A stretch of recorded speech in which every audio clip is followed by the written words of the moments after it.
Sidang kasus perundungan siswa SMK Gloria II Surabaya, dan sempat viral di beberapa medsos berdampak Ivan Sugiamto ditetapkan sebagai terdakwa. Penetapan terdakwa hingga proses hukum di Pengadilan Negeri Surabaya, Ivan Sugiamto melakukan eksepsi atas dakwaan jaksa. Eksepsi tersebut telah ditanggapi jaksa, yang menyatakan dakwaan telah disusun secara cermat dan lengkap. Kami memohon Pengadilan Negeri Surabaya, yang mengadili dan memeriksa perkara ini, untuk memutuskan menolak seluruhnya eksepsi terdakwa. Di persidangan agenda sang pengadil membacakan putusan selapasca eksepsi dan tanggapan disampaikan sang pengadil berupa, jaksa telah memuat uraian dakwaan secara cermat, jelas dan lengkap. Menimbang keberatan terdakwa tidak diterima dan memerintahkan jaksa penuntut umum untuk melanjutkan pemeriksaan perkara yang melibatkan Ivan Sugianto sebagai terdakwa. Dari Pengadilan Negeri Surabaya, jurnalis Basudewa TV melaporkan. Berdasarkan surat kuasa khusus tanggal 30 Januari 2025, Pengadilan Negeri tersebut dan seterusnya setelah membaca penetapan Ketua Pengadilan Negeri tentang penunjukan majelis hakim, membaca penetapan majelis hakim tentang penetapan sidang, membaca berkas perkara dan surat-surat lain yang bersangkutan.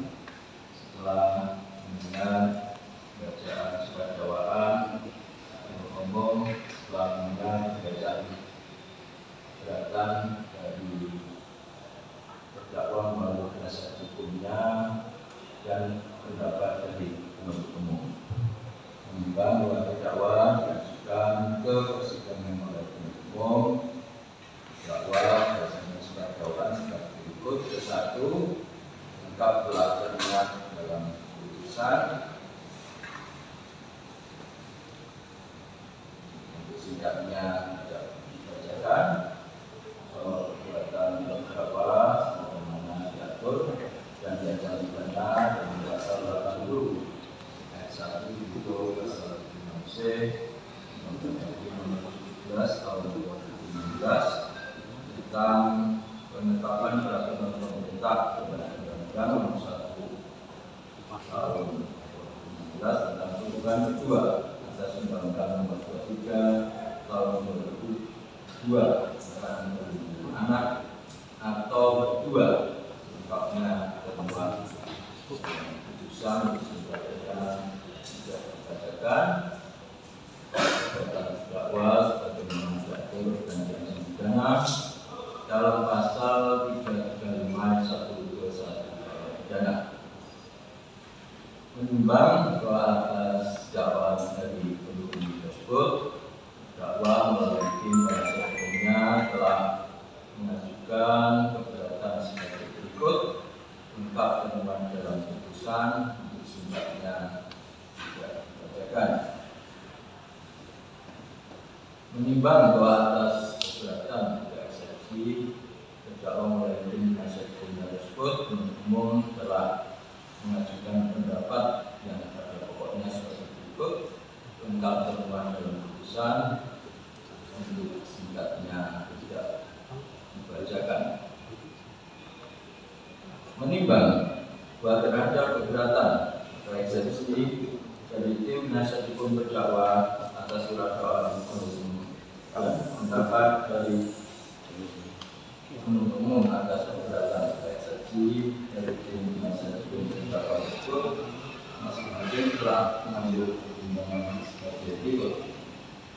Menimbang bahwa menunjuk kepada maksud dari ketentuan pasal 156 ayat 1 KUHP yang berbunyi, dalam hal terdakwa atau penasihat hukum mengajukan keberatan bahwa pengadilan tidak berwenang mengadili perkaranya atau dakwaan tidak dapat diterima atau surat dakwaan harus dibatalkan, maka setelah diberi kesempatan kepada penuntut umum untuk menyatakan pendapatnya, hakim mempertimbangkan keberatan tersebut untuk selanjutnya mengambil keputusan. Menimbang bahwa tim penasihat hukum terdakwa telah mengajukan keberatan eksepsi yang merujuk pada ketentuan pasal 143 ayat 2 KUHP yang memberikan syarat yang harus dipenuhi suatu surat dakwaan yang apabila tidak dipenuhi dapat merugikan terdakwa dalam melakukan pembelaan atas tindak pidana yang dituduhkan kepadanya. Menimbang bahwa sebagaimana telah tersebut di atas, materi keberatan eksepsi yang diajukan oleh tim penasihat hukum terdakwa pada pokoknya mengemukakan dalil-dalil sebagai berikut. A. Surat dakwaan umum tidak memberikan yang jelas dan lengkap tentang bagaimanakah dan dengan cara bagaimanakah terdakwa melakukan perbuatan tindak pidana berupa ancaman dan atau kekerasan atau ancaman kekerasan dan atau penganiayaan terhadap anak, dan juga tidak memberikan yang jelas dan lengkap adanya kekerasan dan atau ancaman kekerasan yang dilakukan oleh terdakwa, serta apabila Anayatan Son Christopher Sanjaya tidak bersedia menuruti akan atau melakukan permintaan terdakwa. Uraian keberatan tersebut adalah sebagaimana dimaksud adalah terhadap pasal 80 ayat 1 junto pasal 76C Undang-Undang RI Nomor 17 Tahun 2016 tentang penetapan peraturan pemerintah pengganti Undang-Undang Nomor 1 Tahun 2016 tentang perubahan kedua atas Undang-Undang Nomor 23 Tahun 2002 tentang perlindungan anak atau sebagaimana dimaksud dalam pasal 335 KUH pidana. B. Bahwa surat dakwaan umum juga tidak menguraikan dengan jelas dan lengkap perbuatan mengancam seperti apa yang dilakukan terdakwa terhadap saksi Ira Maria Puspita dan saksi Wan Darto selaku orang tua anaknya Son Christopher Sanjaya. Oleh karena itu, tim penasihat hukum terdakwa berkesimpulan bahwa surat dakwaan umum mengandung cacat formil, yaitu kabur atau obscure legal, sehingga memohon agar surat dakwaan umum dalam perkara ini dinyatakan tidak dapat diterima. Ini manfaat tergelap. Menimbang bahwa sesuai ketentuan pasal 143 ayat 2 Undang-Undang Nomor 8 Tahun 1981 tentang Undang-Undang Pengacara Pidana dalam KUHP mengatur bahwa surat dakwaan harus memenuhi dua syarat, yaitu A. Syarat formal, surat dakwaan harus menyebut identitas lengkap terdakwa garing tersangka. Surat dakwaan harus diberi tanggal dan ditandatangani jaksa umum. B. Syarat materi. Surat dakwaan harus memuat uraian dakwaan yang menyebutkan waktu dan tempat yang dilakukan. Surat dakwaan harus memuat uraian dakwaan yang disusun secara cermat, jelas dan lengkap tentang tindak pidana yang didakwakan. Menimbang bahwa selanjutnya dalam pasal 143 ayat 3 KUHP dikatakan sebagai berikut: surat dakwaan yang tidak memenuhi ketentuan sebagaimana dimaksud dalam ayat 2 WP batal demi hukum, sehingga keberatan tim penasihat hukum terdakwa bermuara pada aspek esensial tentang surat dakwaan yang pada pokoknya menyatakan bahwa penuntut umum tidak dapat menguraikan secara cermat, jelas dan lengkap sesuai pasal 143 ayat 2 KUHP. Untuk itu, majelis terlebih dahulu mempertimbangkan tentang pengertian cermat, jelas dan lengkap dari surat dakwaan.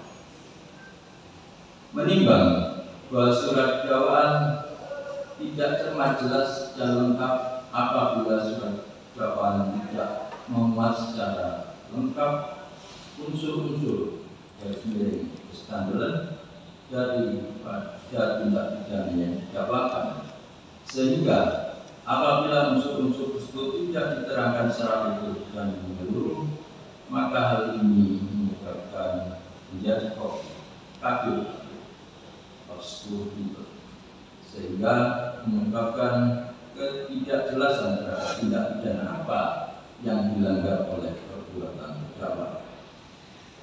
Menimbang bahwa setelah mencermati materi surat dakwaan penuntut umum, baik dakwaan satu maupun kedua sebagaimana disebut di atas, pada pokoknya dalam surat dakwaan tersebut memuat rangkaian peristiwa dari awal dan memuat bentuk-bentuk perbuatan yang dilakukan terdakwa.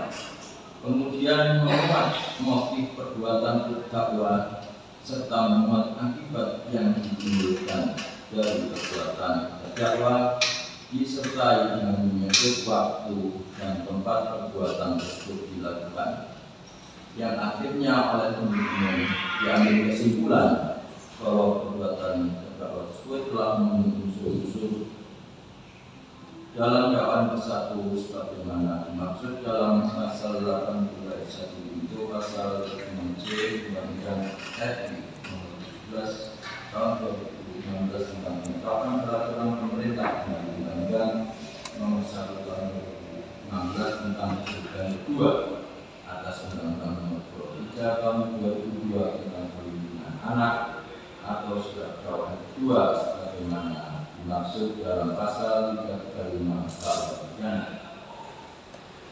Menimbang bahwa terhadap surat dakwaan dari penuntut umum yang telah menguraikan rangkaian peristiwa dan bentuk-bentuk perbuatan terdakwa, motif perbuatan terdakwa serta akibat yang ditimbulkan dari perbuatan terdakwa, disertai dengan menyebut waktu dan tempat perbuatan tersebut dilakukan, maka majelis berkesimpulan bahwa surat dakwaan penuntut umum telah mencukupi atau telah memenuhi syarat material sebagaimana dimaksud dalam pasal 142 ayat 2 huruf B KUH, karena telah memuat uraian dakwaan yang disusun secara cermat, jelas dan lengkap, serta memuat waktu dan tempat perbuatan itu dilakukan.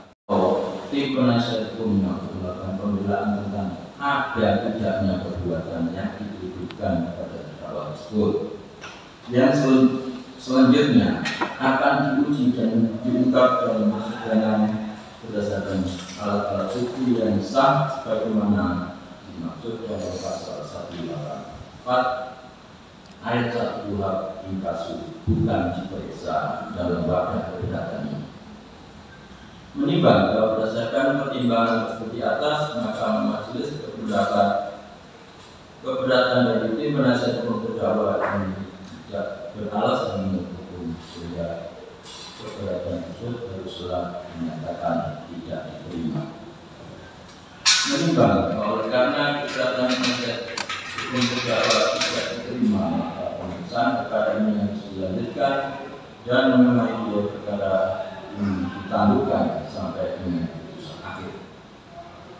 Memperhatikan pasal 156 Undang-Undang Nomor 8 Tahun 1981 tentang acara pidana serta peraturan perundang-undangan yang lain yang bersangkutan mengenai 1. Menyatakan keberatan dari tim penasihat hukum terdakwa Ivan Sugianto tersebut tidak diterima. 2. Memerintahkan penuntut umum untuk melanjutkan pemeriksaan perkara nomor 233/B/2025 Surabaya atas nama terdakwa Ivan Sugianto tersebut di atas. 3. Menangguhkan dia perkara sampai dengan putusan akhir. Kemudian putusan telah kami bacakan dan memerintahkan untuk melanjutkan persidangan dengan acara pemeriksaan alat bukti saksi-saksi. Menjadikan majelis berharap kita semua mentaati asas ya, cepat, sederhana, dengan detail itu sesuatu yang sederhana buat rumit ya, itu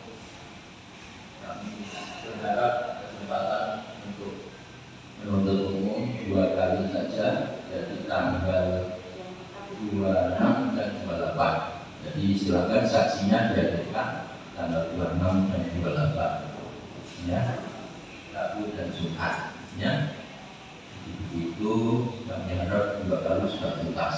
Kemudian Rabu berikutnya kesempatan kalau ada saksi acak jelasnya di tempat kita bisa cepat kita saling maafkan dan lebih baik lagi kita nanti uji persidangan ya. Itu yang sebelum ditutup ada yang disampaikan dulu dari kita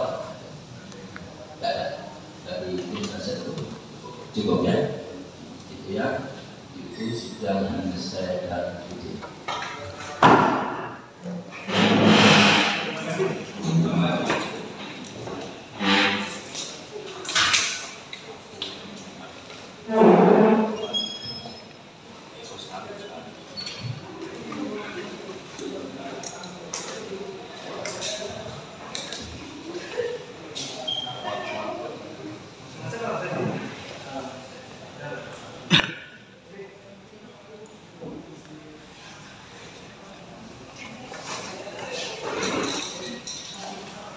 Komentarnya.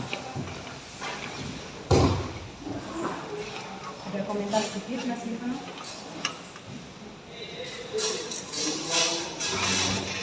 Tetap sehat ya Mas Ivan. Selamat.